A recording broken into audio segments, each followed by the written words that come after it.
네, 경제판 돋보기 시간입니다. 참 뭐 어제 그런 우크라이나 사태부터 시작을 해가지고 시장에 지금 뭐 여러 가지 악재들 우리 시장의 반등을 가로막고 있습니다. 저희가 어떻게 해석해야 되고 또 다음 주 시장 어떻게 대비해봐야 될지 이분 모시고 한번 이야기 나눠보겠습니다. 오늘은 YG경제연구소의 차영주 소장과 함께합니다. 어서 오세요. 안녕하십니까? 네. 자, 우선 어제 시장부터 어떻게 해석을 하고 계시는지 저희가 좀 여쭤보고 싶어요. 여쭤보고 싶은 게 많은데 우선은 어제 이제 저는 그 코스닥이 쭉 떨어지는 그 그래프를 봤을 때 충격이 아직도 좀 살아있거든요. 전반적으로 증시뿐만 아니라 외환이나 채권 시장들도 같이 반응을 한 것 같습니다. 어떻게 좀 해석하고 계신가요? 일단 우크라이나 사태가 일파만파 지금 시장에 있어서 좀 충격을 주고 있다라고 말씀드릴 수가 있겠습니다.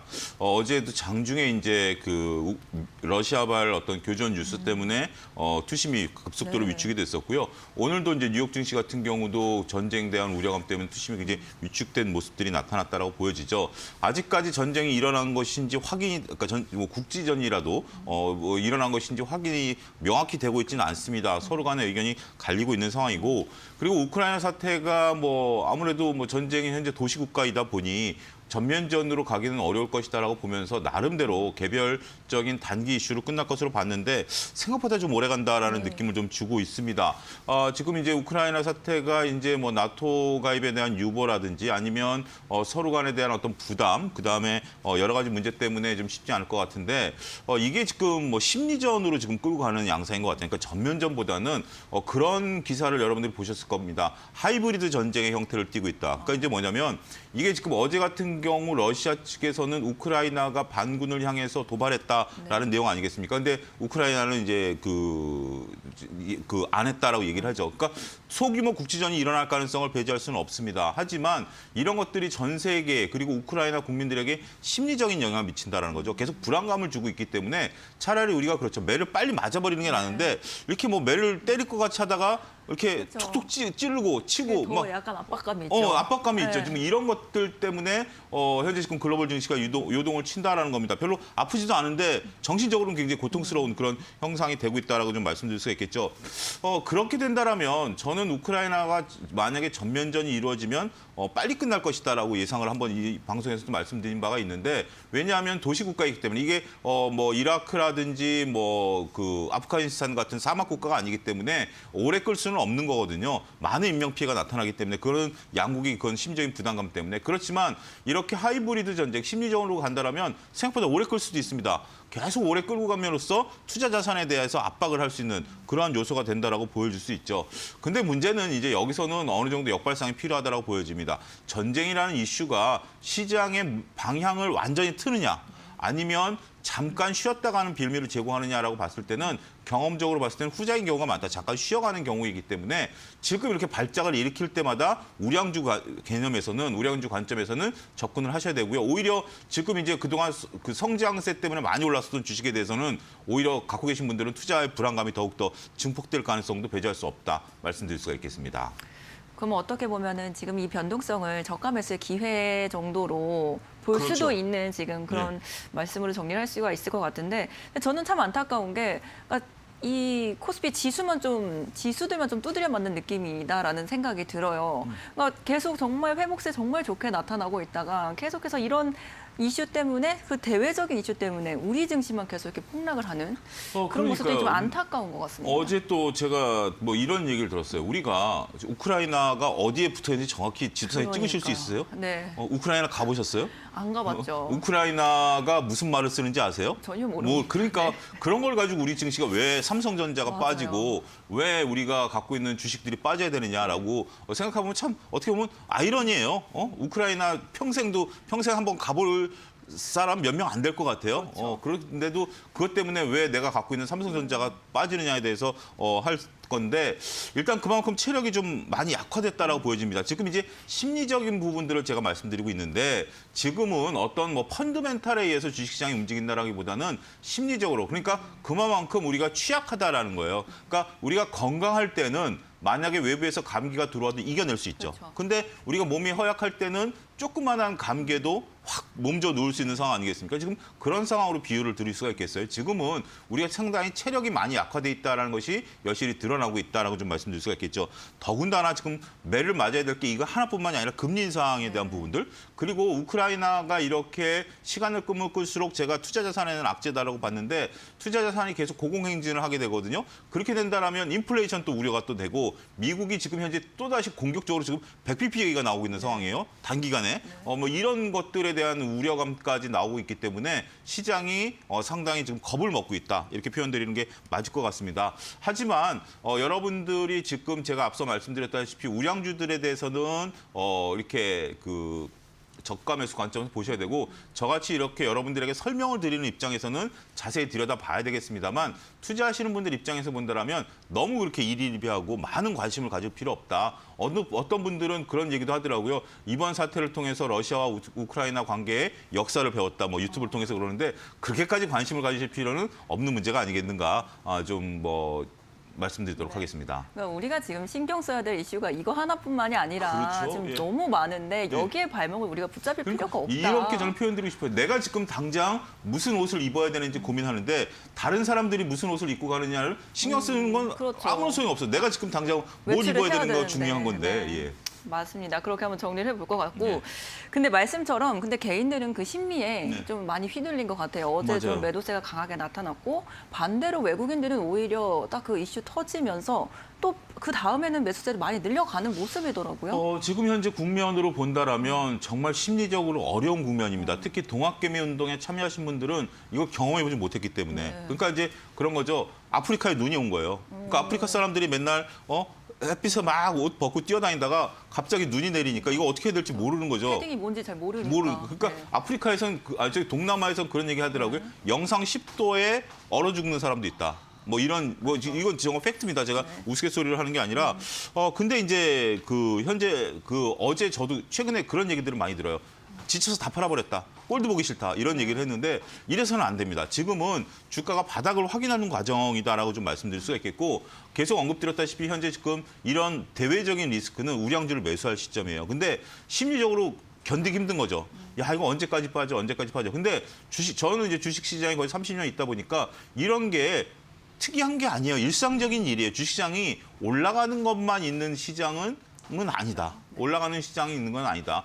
그러니까 이렇게 자꾸 제가 예를 들어드리는 게 우리가 좀 엄한 선생님 밑에서 자란 사람들은 갑자기 선생님이 잘해주면 뭔가 느낌이 이상하죠. 그렇죠. 그러니까 원래 주식시장은 엄한 선생님입니다. 오히려 올라갈 때보다 떨어질 때가 더 많은데 2020년에는 한없이 자유로운 모습만 보여줬어요. 그러다 보니 야, 이 엄한 선생 과연 이제 엄한 선생이 바뀌었구나라고 착각을 일으켰다라는 거죠. 근데 지금 증시가 본연의 모습으로 돌아가는 어떤 과정이기 때문에 이 심리적인 고통을 이겨내셔야 됩니다. 지금 상황에서 심리적으로 매도하시게 된다라면 여러분들은 주식시장에서 지게 됩니다. 물론 주식과 싸우시라는 얘기가 아니라 이 고통을 이겨내야만 장기 투자, 가치 투자가 가능하다는 점에 있어서 여러분들이 좀 용기를 내셨으면 하는 그런 말씀도 좀 드리고 싶습니다. 그렇다면 이제 충분히 어제 뉴욕 시장도 좀 분위기가 안 좋았었어가지고 네.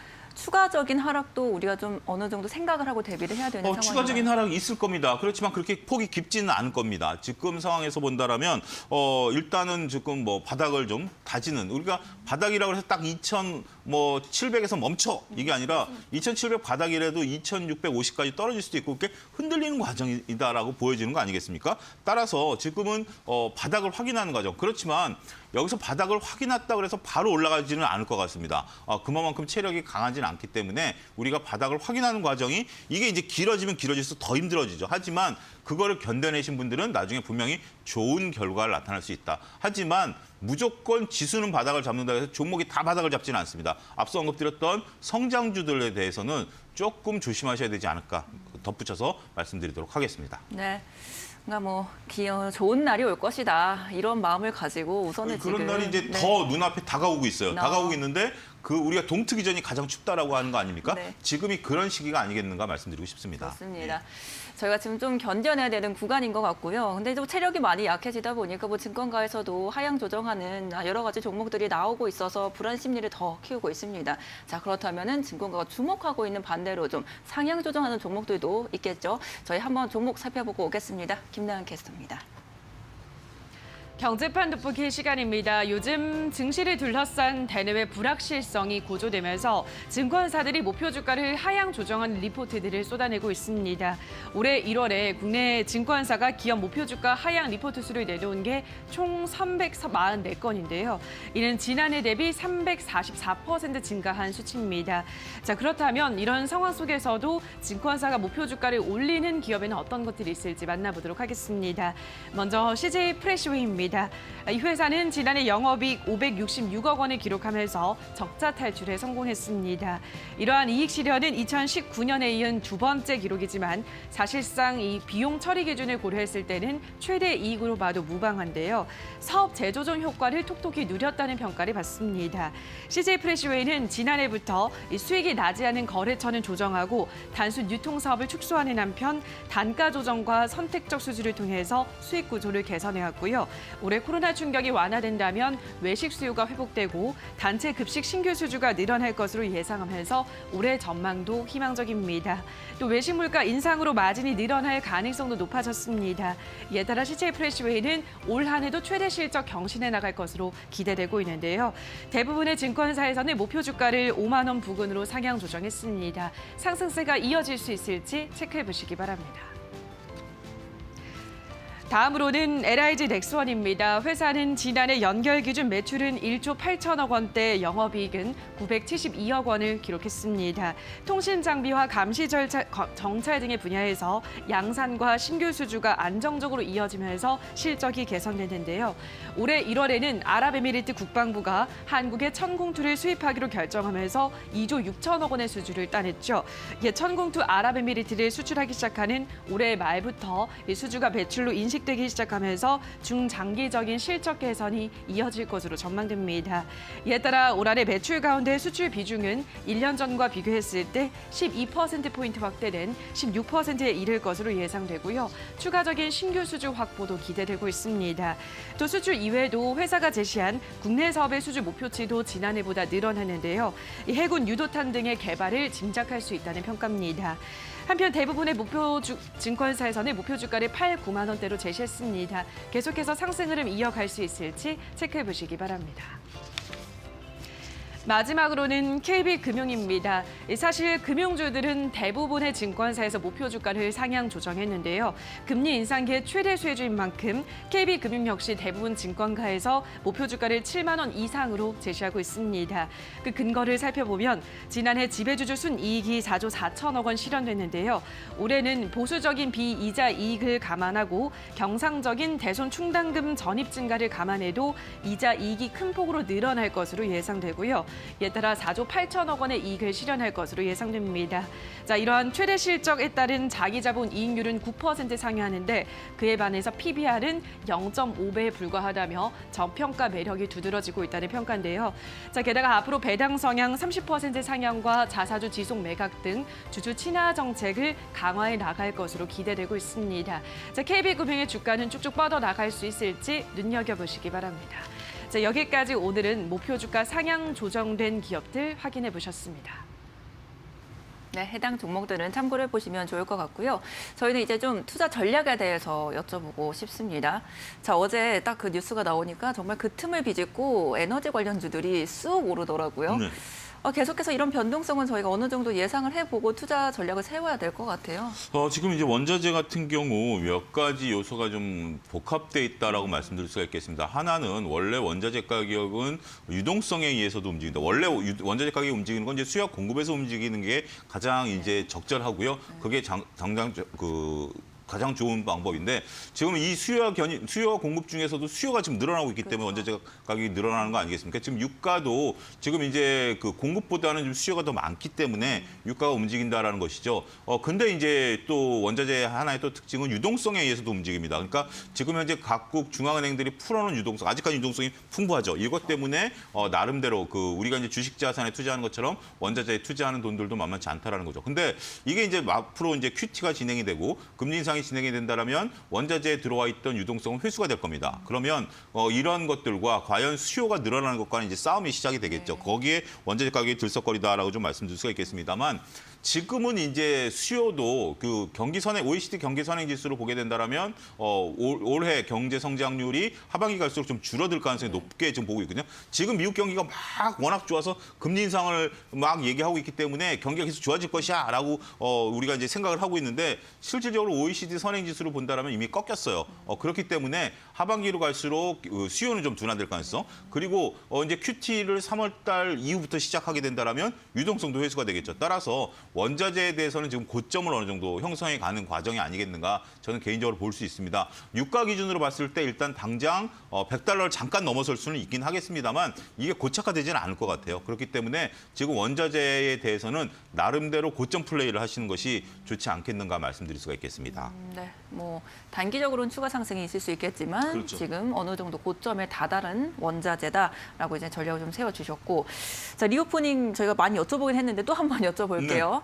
어제는 화장품주가 날았죠. 네. 계속해서 순환매가 돌고 있는데 오늘 이제 거리두기 이야기도 나올 겁니다.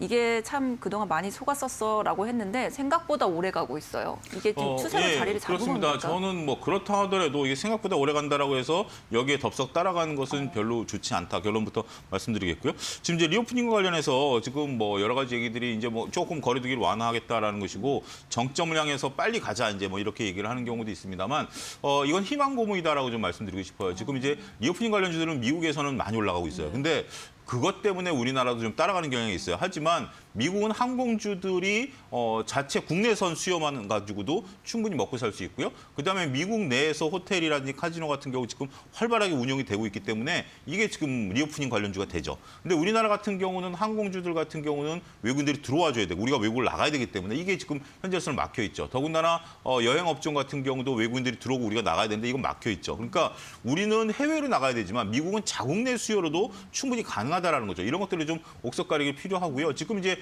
리오프닝 관련주들의 일부 종목들은 코로나19 이전보다 더 올랐어요. 그런 것들은 근데 미국은 코로나19 이전보다 낮아요. 그렇기 때문에 전반적으로 지금 올라간 대로 다 따라 올라가는 게 아니라 우리는 11월 작년 가을에 한 차례 올랐기 때문에 아무리 지금 뭐 우리가 코로나 이전보다 주가가 높다? 그는 조금 뭐 물론 억눌린 수요가 일시적으로 폭발할 가능성은 있습니다만 그래도 여전히 해외여행이라든지 이런 것을 두려워하시는 분들도 상당수 존재하시거든요. 저희 같은 경우도 코로나가 터지기 전만 하더라도 이제 가족 단위로 여행을 좀 갔었어요. 어르신들 모시고. 근데 이제 그거는 현실적으로 어렵죠. 이제 개별 우리가 이제 자식들이 혼자 나가는 건 몰라도 어르신 모시고 여행 가는 거는 이제 좀 쉽지 않죠. 그럼 벌써 저희도 한 팀 빠진 거예요. 이런 식으로 가다 보면 우리가 리오프닝 관련주들에 대해서는 옥석을 좀 가려야 되지 않겠는가 말씀드릴 수가 있겠습니다. 결국은 국경을 어떻게 개방하느냐가 사실 포인트가 될 것 그렇습니다. 같고요. 마지막으로 어제 장 마감 이후에 이제 오스템 임플란트가 이제 심사 대상으로 예. 결정이 됐습니다. 시장에 좀 여파가 있을까요?